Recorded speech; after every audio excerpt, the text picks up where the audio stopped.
नमस्कार। कैसे हैं सब? आशा करती हूँ आप सब बहुत अच्छे हैं। तो चलिए आज मैं एक कहानी सुनाने जा रही हूँ। कहानी है बाबा भर्ती की। बाबा भर्ती अपनी रुपया, धन, प्रॉपर्टी, अपना परिवार सब कुछ छोड़ के एक दिन घर से निकल गए और संन्यास ले लिए। घर से निकलते ही उन्होंने सोचा कि और घर में नहीं रुकेंगे, संसारी नहीं बनेंगे वो। तो उन्होंने चलते-चलते एक गांव में आके पहुँचे और गांव के बाहर उन्होंने देखा कि एक शिव जी का मंदिर है। तो वो मंदिर उनको बहुत पसंद आ गया। तो उन्होंने सोचा इस मंदिर में मैं रहूँगा, भजन कीर्तन, भगवत पाठ ये सब करूँगा। उनके पास एक घोड़ा था। वो घोड़े को वो पुत्र समान स्नेह करते थे। जैसे ही मानो एक माँ अपने बेटे से जितना प्यार करता है, बाबा भारती उनकी घोड़े को उतना ही प्यार करते थे। उनको लगता था वो उनके घोड़े को छोड़ के कभी ज़िंदगी जी नहीं पाएंगे, क्योंकि जितना टाइम उनको मिलता था सुबह से रात तक, वो सुबह उठते ही पूजा पाठ में व्यस्त होते थे। उसके बाद जो भी टाइम बचता था वो उनके घोड़े के साथ बिताते थे समय। बाबा भारती उस घोड़े का नाम प्यार से रखा था सुल्तान।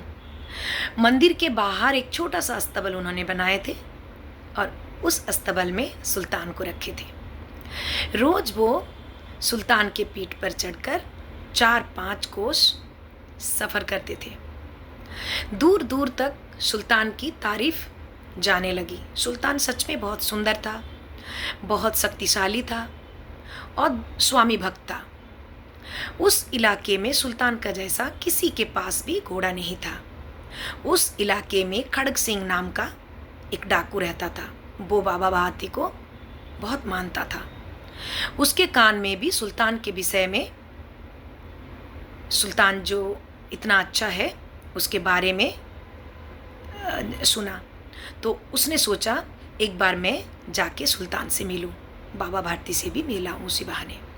फिर उसने, दोपहर का समय था, डाकू खड़ग सिंह आके बाबा भारती के पास पहुंचा। डाकू खड़ग सिंह को देखते ही बाबा भारती ने पूछा, खड़ग सिंह क्या बात है, इस टाइम तुम इधर? तो उसने बोला, आपसे मिलने का मन किया तो मैं आ गया, और आपके पास जो घोड़ा है सुल्तान, उसके बारे में काफ़ी दिन से सुन रहा हूँ। सुनते सुनते मुझे ऐसा लगा कि मैं एक बार मिल लूँ। तो उन्होंने उसकी बात सुनते ही बाबा भारती खड़ग सिंह को सुल्तान के पास ले गए। सुल्तान को देखते ही खड़ग सिंह के मन में दुष्ट बुद्धि उसके मन को विचलित कर दिया। उसने बाबा भारती को कहा, अरे ऐसा घोड़ा तो मैंने ज़िंदगी में नहीं देखा, लेकिन बाबा भारती ये घोड़ा तो मैं आपसे लेकर ही रहूँगा, ये घोड़ा मैं आपके पास नहीं रहने दूँगा। फिर ऐसा बोल के वो चला गया। उस दिन से बाबा भारती सुल्तान की देखभाल करने का जो समय था वो बढ़ा दिए। उनके आँखों में नींद नहीं आती थी, रात को वो सो नहीं पाते थे। हमेशा सुल्तान की रख रखाव कर रहे थे। लेकिन महीना बीत गया, जब सुल्तान नहीं आया तो उन्होंने सोच ही लिया शायद उनको चिढ़ाने के लिए खड़ग सिंह ने ऐसी बात कहा होगा। फिर एक दिन क्या हुआ, बाबा भारती सुल्तान के पीठ में चढ़कर कहीं निकल ही रहे थे सफ़र करने के लिए। तभी अचानक एक आवाज़ आया, ओ बाबा जरा मेरी बात सुन लीजिए। तो बाबा भारती जब पीछे मुड़ के देखे तो पेड़ के पीछे एक अपाहिज विकलांग गिर पड़ा था और पुकार रहा था। तो बाबा भारती उसके पास गए और उन्होंने पूछा उससे, क्या समस्या है तुम्हें, बोलो। तो उसने कहा, मैं तो विकलांग हूँ, चल नहीं सकता, अब शाम भी होने को जा रहा है, थोड़ी देर बाद रात हो जाएगा, और बहुत दूर गांव में आपने सुना होगा। फिर एक नाम बताया उसने, उस वैद्य का सौतेला भाई हूँ मैं, और मुझे उस गांव तक जैसे भी करके पहुंचा दो, परमात्मा आपका भला करेंगे।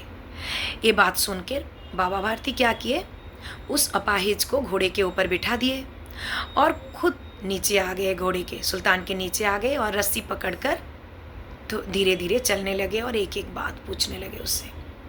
बात करते करते बाबा भारती के हाथ में जैसे ही लगाम, घोड़े की लगाम छूट गई, तब उन्होंने देखा कि जो अपाहिज घोड़े के ऊपर बैठा था वो घोड़े को भगा के बहुत दूर ले गया। और वो आदमी कौन था? खड़ग सिंह था। तो खड़ग सिंह ने कहा, बाबा भारती, अब ये घोड़ा मेरा हो गया, अब मैं तुम्हें ये घोड़ा वापस नहीं करूँगा। तो बाबा भारती, कुछ क्षण के लिए बाबा भारती को लगा जैसे उनका शरीर से आत्मा कहीं जा रहा हो। फिर उन्होंने चिल्ला के बोले, कोई बात नहीं खड़ग सिंह, जाते जाते मेरी एक बात सुन लो। तुम, अब वो घोड़ा मेरा नहीं रहा, अब तुम ले चुके हो, मैं वो घोड़े को नहीं लूँगा, लेकिन मेरी एक बात सुनते जाओ। तब खड़ग सिंह आया और पूछा, बाबा भारती, आप मेरे गुरु हो, लेकिन ये घोड़े को मैं आपसे ले जाऊंगा, मैं आपके पास इसको नहीं छोड़ूंगा।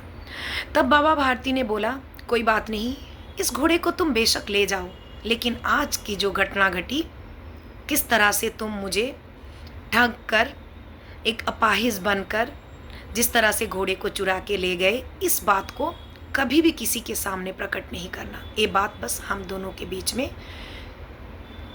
में ही रहना चाहिए।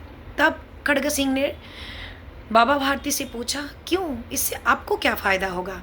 तब बाबा भारती ने कहा, अगर कोई भी, किसी भी इंसान ये बात को जान जाते हैं तो कभी कोई भी अपाहिज, विकलांग यानी विकलांग और गरीब लोगों, गरीब दुखियों को मदद करने के लिए सामने नहीं आएंगे।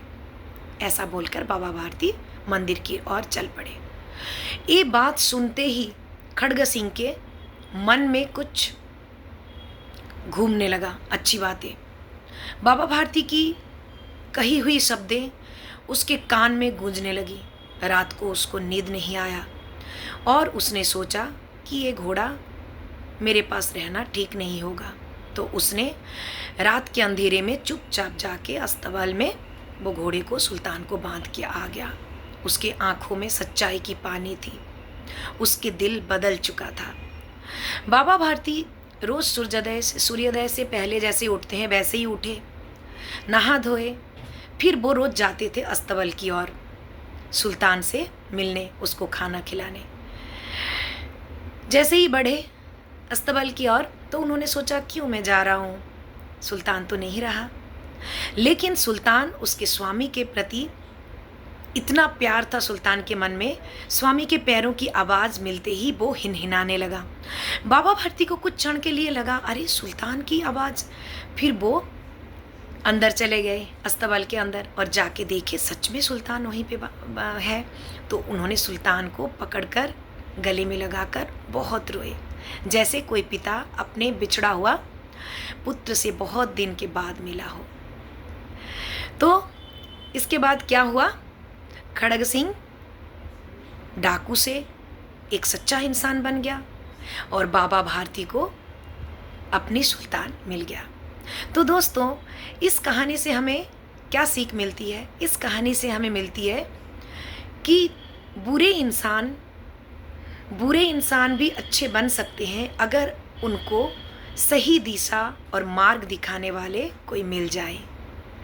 और बाबा भारती ने फिर बोला, अब हर गरीब दुखियों को मदद करने के लिए कोई भी पीछे नहीं हटेंगे, सब आगे आएंगे।